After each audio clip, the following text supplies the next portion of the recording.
Oh my gosh, they went off and killed Hinata. They actually killed off a character. I'm just joking. They didn't kill off a character. She's totally not dead. Again, I can't take it seriously whenever a character dies in this series. I mean, they were even playing out themselves, where they have like Luminous is like, no, Hinata, I'm sorry, and then she starts doing resurrection. It's like not even the characters even predict that this is going to happen. And my assumption that's going to happen is that Hinata gave her spirit off to Chloe, and then Chloe is going to run off, and then she's going to come back later, and then they're going to perform a ritual to bring her back at that point. Like, oh, wait, it's inside of you? Let's resurrect her, that kind of thing. That's my assumption there. The other option here is that we're going to have a potential loop, and then we're going to come back with a story where Hinata hasn't been killed yet, and then Chloe stops it. Because yes, the end of this episode, they went off and did that. I'm assuming they're doing this. Because the way that Chloe talks, she says, I guess I'm back here again, but this time. Yeah, seems to imply that Chloe is a looper. So I'm guessing her unique skill, some ability that she has, is going to have the ability to loop. And thus we've opened the door to the fact that Chloe is probably some like 300-year-old lolly that has been looping and looping, and she's always given off this act that she's a young girl, but in fact she's actually trying to figure out how to stop this thing from happening.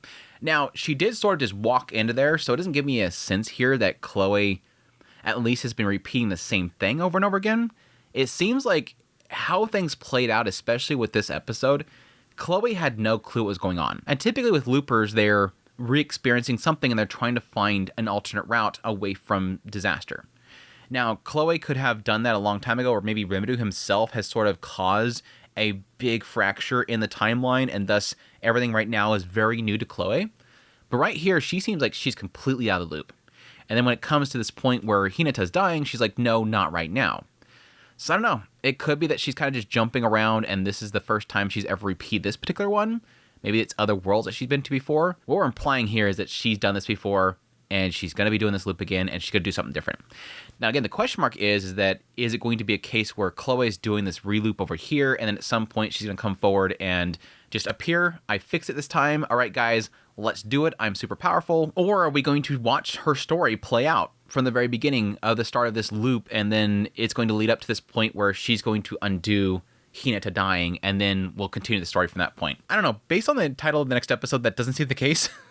It seems like they're going to continue forward. I don't think we're going to be following Chloe if that's the case, but we'll see. We'll see. But I think my other kind of prediction around this whole situation with Chloe is the potential here that I wonder if she is this, what was it called? Kronoa? I'm wondering if she's potentially the hero. The reason why I'm saying that is because she conveniently disappeared before Kronoa showed up. I think that was really the big thing there. I'm kind of, typically with time loop stuff, you have a big problem with sort of time paradoxes and stuff like that. And a lot of time paradoxes are often caused by somebody being in the same location at the same time. You can't meet your younger or older self. It just breaks things. And so the reason why she pops out of there at that moment is because time, or at least the universe or the laws itself, knew that she was about to see herself. That the hero, Kronoa, was going to come in that room, and boom, it happens. Because it happens really quickly. The moment she disappears, Leon comes up, questions what happened to her, and then you have, Luminous is trying to resurrect, and then gets pissed off, and then suddenly it appears. Kronoa suddenly appears. It wasn't that big of a time there. So I can see potentially having Chloe be the hero. She could be the hero way back in the day, saved the world, some point was frozen away, and now she's reappearing right here. The other reason that kind of sticks out to me really is the fact that at the very beginning, Yuki says that she looks familiar. Familiar to who? Familiar to Shizue? Familiar to Chloe? Hinata? Who? Yeah, and I technically acknowledge the fact that it's probably pressed in my head because they all have black hair.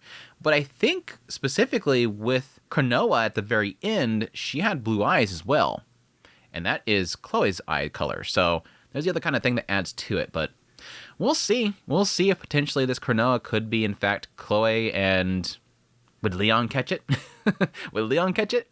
Chloe seemed to recognize Leon in this episode, too. That was kind of the other odd thing about there. And again, it sort of adds to the flavor of it being a time loop, is that she knows what Leon looks like when he's older.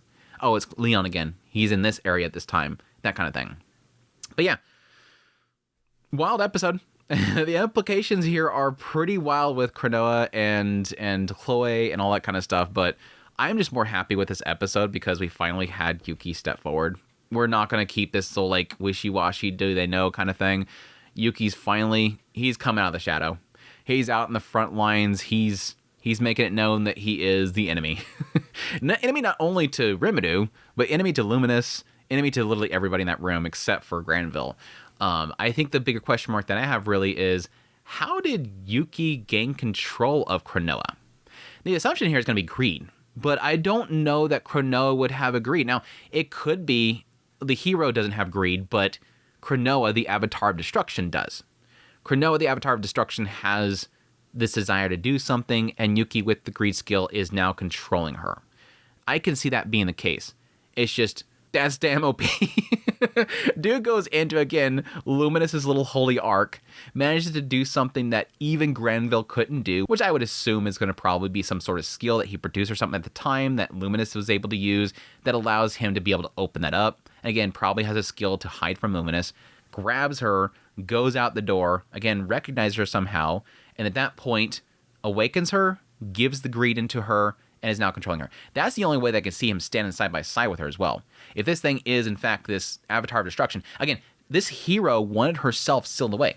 She wanted to be sealed away. She asked Luminous, I couldn't control myself. Please seal me away until that kind of goes away. So that's what Luminous is doing. She's trying to seal her away until she can finally let her out. So her being let out early is a bad thing.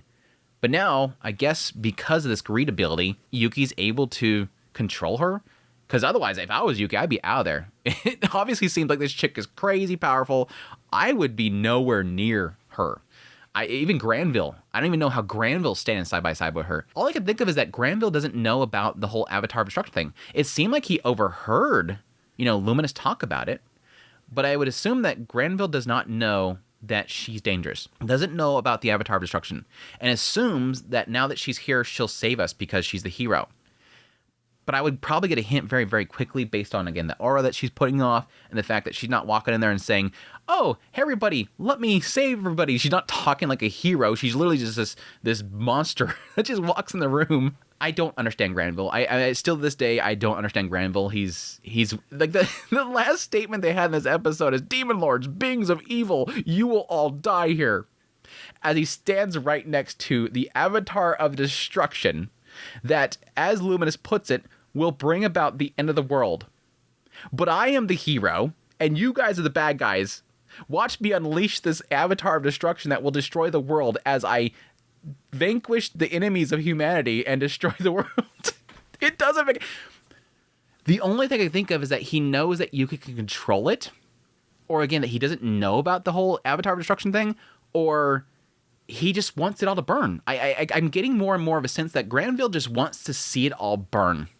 We can keep control of this world. We can't let them have control, so we'll just not let anybody have control. Or, again, going back to what I, again, remember them talking about before, maybe he's trying to cause some havoc so that the angels get involved. Maybe he's trying to purposely make the angels get involved or something like that, and he thinks they can help out. Because we really haven't got into the sense of what makes the hero, and the hero could be based off of the hero egg, which could be bestowed primarily by the angels or something like that. Maybe he has a better connection or a knowledge of the angels. I don't know. Again, I don't understand why Granville standing beside the Avatar of Destruction in order to destroy humanity, to save humanity. I don't know. But anyways, that was a thing. That was a thing. It's a wild episode. Did I miss anything? I guess we could start from the beginning and see if I actually missed anything. Yeah, we had a little brief moment where Hinata and Granville were fighting for a while. It seemed like she was relying on the super in order to take abilities from Granville. There's a lot of this episode where it's like Granville being disappointed in Hinata and her inability to become a hero, but it almost felt like he still wanted her to be a hero. That's the interesting thing. He still wanted her to become a hero. And so he's pushing her and trying to teach her something. He even says this later on, let's continue our lesson. He's trying to push her into becoming a hero even till now. He's disappointed that she couldn't. She fulfilled all the obligations to become a hero, but she still couldn't. Which leads him to believe that it had to be something of a darkness within her that's preventing it. I like how he kind of puts it in the idea of you must have killed somebody, like a friend or a family member, or maybe even a parent. The parent part sets her off, so that obviously implies it is a parent. But it's interesting that he puts it as, don't worry about it. Like, he almost implies that you could still become a hero, by the way. You did something, and it's enveloping your mind as something of a darkness, but you could still become a hero. just embrace it. Basically puts it like the idea that it's all in the mind. What is darkness is all in the mind. It's an illusion. Accept that it's something that makes you who you are today, and you'll become a hero. That's what it seems to be implying. It's like, it's kind of an interesting way to put that. But yeah, eventually he goes to shoot at Chloe, who runs in the door, and literally everybody. It's like, it was like we had like this whole like multi-layered of people shielding Chloe. Even Diablo's little minion guy shows up there and helps out. That was kind of cool, him popping in there. But yeah, everybody's taking a hit. And the only person that's able to actually stop it is Rimuru. Rimuru, of course, with his OP abilities, he is able to stop it. But I was surprised how much Rimuru was so lacking in this episode. Like, he just was standing around, allowing a lot of stuff to unfold, which, again, sort of does lead me to believe that this is going to be undone. Like, Hinata's death is going to be undone, because Rimuru could have easily jumped in there at some point and pulled something, but he didn't. But yeah, like this little line of people shielding Chloe. Leon, of course, obviously Leon's going to do it. Hinata, obviously going to jump in there. Again, Diablo's little minion was probably the biggest surprise there. But yeah, Hinata took a really nasty hit there and goes to die before bestowing something upon Chloe, saying that she couldn't do enough to be called her teacher, but knows that she will surpass her. And again, I think at that point, Chloe suddenly, again, her ability activates, and she's going to be transported out. She's going to carry Hinata's spirit or soul with her. But again, the question mark is going to be, is she going to bring it back to revive Hinata? Is she going to come back more strong to prevent Hinata's death? Or does she become the hero? Does she become the actual hero? Which that would be interesting. I guess it kind of makes me more question. I want to kind of go back to probably where Chloe got her spirit and really kind of examine that whole scene. A lot of that stuff is making me now kind of question, could we see something in past episodes that gave us indication of now that Chloe was a little bit more in form than what she originally gives off? Again, it really does. This is the problem with time in general, is that you don't know how many Chloe how many Chloe, again, if she is the hero, how many Chloes is the hero? How many loops is that character? They could be different. It creates some really, if again, it's time, I'm assuming it's time related, but we'll see.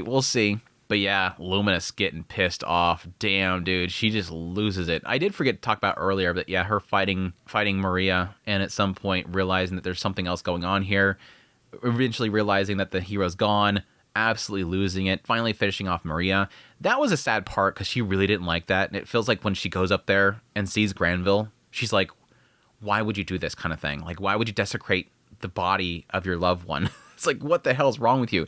But yes, we did reveal at that point that it was all according to Keikaku, that yes, he put a whole bunch of that love energy into Maria to keep her there, and then pretty much absorbs it at that point to de-age himself and become more powerful. Call that one. Not that it was a difficult call. I mean, that wasn't like the most like out there, prediction, but it was my assumption there was that was what she was talking about.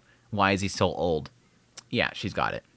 But yeah, when she gets pissed off after Hinata dies, I like her unique skill evolves into Osmodeus, and she's like, it doesn't matter, I don't care. If this damn ability is so useless when I need it, I don't care. Like, I couldn't even save Hinata. What's the use of this damn thing? She's pissed at this point, absolutely pissed. But yeah, that's when Kronoa shows up with Yuki. Again, Yuki very confidently standing there. I even like Laplace in them. I'd be like, you all can just do whatever you're doing here. This Kronoa chick right here, the hero, I'm out. I'm out of here.